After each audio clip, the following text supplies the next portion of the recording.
Hello mga ka-Bright Kalicious, gagawa tayo ng bell pepper na may cheesy corn tuna. Ayan, itlog, corn tuna, ayan. So, ito siya. Ayan. Papalaman natin dito. Tinanggal lang natin yung buto. Tapos stir fry natin. Tapos lagyan ng tomato sauce kasi wala naman tayong oven or air fryer. So, ganun na lang natin.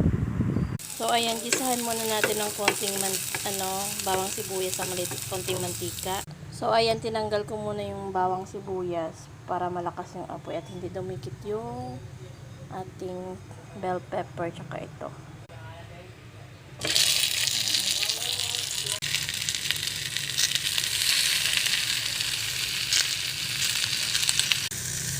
So, ayan na. Tinaob ko muna para mag-lock yung hindi magbuhag-hag yung laman niya.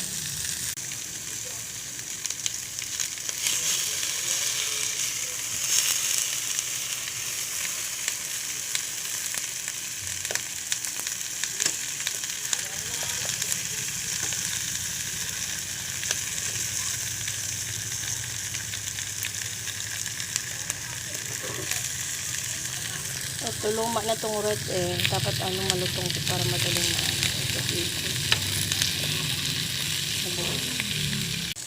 So, ayan, ikot-ikutin lang natin yan. Tapos, lagyan natin ng asin at saka paminta. So, lalagyan ko ng konting tubig para hindi matutong at lumambot na rin siya. Tapos, maglalagay din tayo konting gatas. Kasi wala siyang sahog. Pampa-neutral lang lasa. Tsaka, ibuhos natin yung tomato sauce na konti. Hindi ko talaga alam kung ano yung niluluto ko.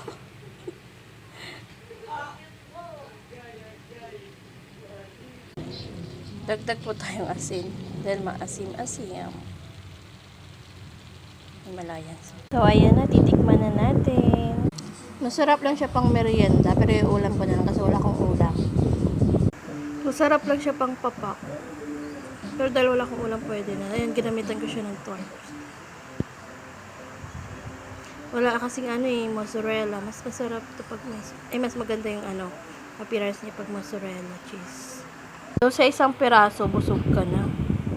Pero nagdagdag pa ako. Masarap papakin siya. Ayan.